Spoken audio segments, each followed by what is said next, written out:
इस वीडियो के अंदर हम लोग बात करने वाले हैं क्रैमर्स रूल की, और क्रैमर्स रूल को हम अप्लाई करने वाले हैं 2/2 के सिस्टम पर। अगर हमारे पास दो इक्वेशंस मौजूद हो, साइमल्टेनियस इक्वेशन मौजूद हो सच दैट अगर वो हमारे पास पैरेलल नहीं है तो we always get a solution. मतलब हमारे पास कोई ना कोई एक्स वाई लाजमी आएगा कि जिस पर ये दोनों लाइंस आपस में करस्पॉन्ड कर रही होंगी, इंटरसेक्ट कर रही होंगी, या फिर वो एक्स वाई जो है वो इन दोनों इक्वेशंस का कॉमन सॉल्यूशन होगा।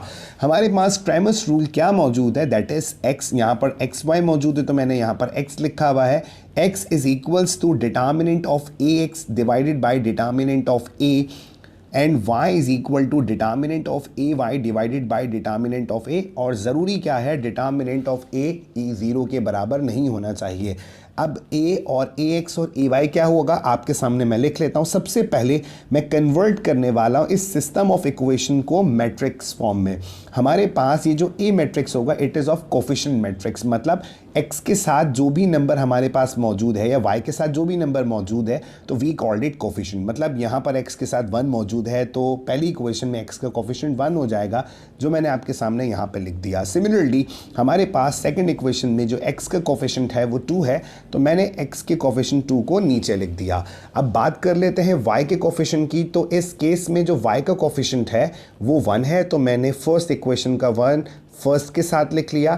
सिमिलरली हमारे पास जो y का कोफिशिएंट है वो भी 1 है तो x के 2 के साथ मैंने उसको भी यहाँ पर कॉपी कर लिया। ठीक है, इस मैट्रिक्स को हम नाम देंगे, we call that coefficient matrix. ठीक है, ओके अब हमें यहाँ पर इसका डिटर्मिनेंट फाइंड करना है। डिटर्मिनेंट का रूल तो बहुत ज़्यादा आसान है, वो क्या था, that is a d minus b c. मतलब हमें क्रॉस करना है, 1 को हमने 1 से मल्टीप्लाई करवाना है और 2 को हमने 1 से मल्टीप्लाई करवाना है, and we get the sign of subtraction between in these two terms. तो सबसे पहले हम 1 को 1 से मल्टीप्लाई करवाने वाले हैं, बीच में हमेशा माइनस साइन आ जाएगा, देन हमने 1 को 2 से मल्टीप्लाई करना है तो 1 मल्टीप्लाई हो जाता है यहाँ पर 2 से। Now so determinant of A is equals to 1 minus 2, the answer is -1। और हमने यहाँ पर लिखा हुआ है कि रूल क्या है, सॉल्यूशन एक्स वाई कभी फाइंड होगा जब डिटर्मिनेंट ऑफ ए 0 के बराबर नहीं होगा। तो आप देख सकते हो कि -1 जो है वो 0 के बराबर नहीं आया, दैट इज़ वाई इस सिस्टम ऑफ इक्वेशन में एक x और एक y ऐसा ज़रूर होगा जो इन दोनों इक्वेशंस को सेटिस्फाई करेगा, और आई कैन से दैट वो इनका कॉमन सॉल्यूशन होगा। हम अगर बिलफर्ज अगर मैं इसको आपको ग्रामेटिकल या इसकी ग्राफिकल रिप्रेजेंटेशन देता हूँ तो सपोज़ कीजिए कि अगर मैं इस लाइन को ड्रॉ करता हूँ तो लेट सपोज़ कि अगर वो हमारे पास जो है वो कुछ यूँ आती है, सपोज़ दैट, और ये जो दूसरी लाइन है अगर मैं इसको ड्रॉ करता हूँ तो वो कुछ यूँ आती है। चूँकि हमारे पास इसका डिटर्मिनेंट 0 नहीं आया तो उससे पता लगता है कि ये दोनों लाइंस जो हैं वो पैरेलल नहीं है। अब जब पैरेलल नहीं है तो वो इंटरसेक्ट कर रही हैं, तो आप देख सकते हो कि ये वो पॉइंट है कि जहाँ पर लाइन नंबर 1 और लाइन नंबर 2 इंटरसेक्ट कर रही हैं, और जिस पॉइंट पर इंटरसेक्ट कर रही है दैट इज x, y, ये वो पॉइंट है जो लाइन नंबर 1 का भी पार्ट है और लाइन नंबर 2 का भी पार्ट है। That is why we called it solution of the system, क्योंकि ये x और y दोनों इक्वेशंस को सेटिस्फाई करने वाला है। सो आपके सामने डिटर्मिनेंट ऑफ a आ गया, बस दो चीज़ें और रह गई। Number 1 is the determinant of ax और number 2 is the determinant of ay। अब बात कर लेते हैं कि हमारे पास मैट्रिक्स ax कैसे बनेगा। मैट्रिक्स ax बनाना बहुत आसान है। अब ax की बात करते हैं तो आपके पास इस a में जो x के कोफिशिएंट हैं वो क्या थे, 1 और 2। ये 1 और 2 हमारे पास x के कोफिशिएंट थे, तो जब हम ax निकालेंगे तो ये जो x के कोफिशिएंट थे 1 और 2, उसकी जगह पे ये जो राइट साइड पे मेरे पास कांस्टेंट लिखे हुए 2 और 1, मैंने उसको कॉपी कर लेना है। 2 और 1 एज इट इज़ आ गए।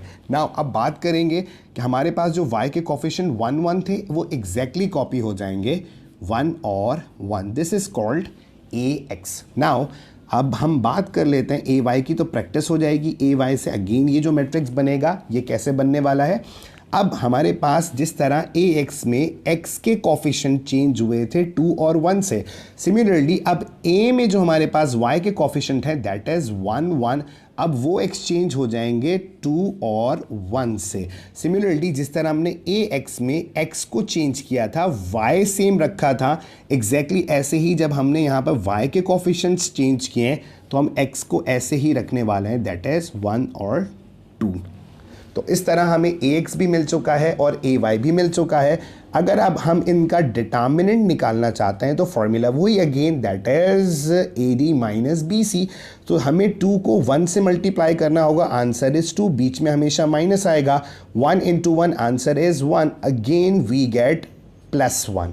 नाउ सिमिलरली अब हम अगर डिटर्मिनेंट ऑफ ay की बात करते हैं तो 1 multiplied with the 1, the answer is 1, minus लाजमी आएगा। अब 2 जो है वो 2 से मल्टीप्लाई होगा तो वी गॉट 4, तो फाइनल आंसर जो है वी हैव -3। तो हमारे पास डिटर्मिनेंट ऑफ ए भी आ चुका है, ax भी हो चुका और ay भी हो चुका।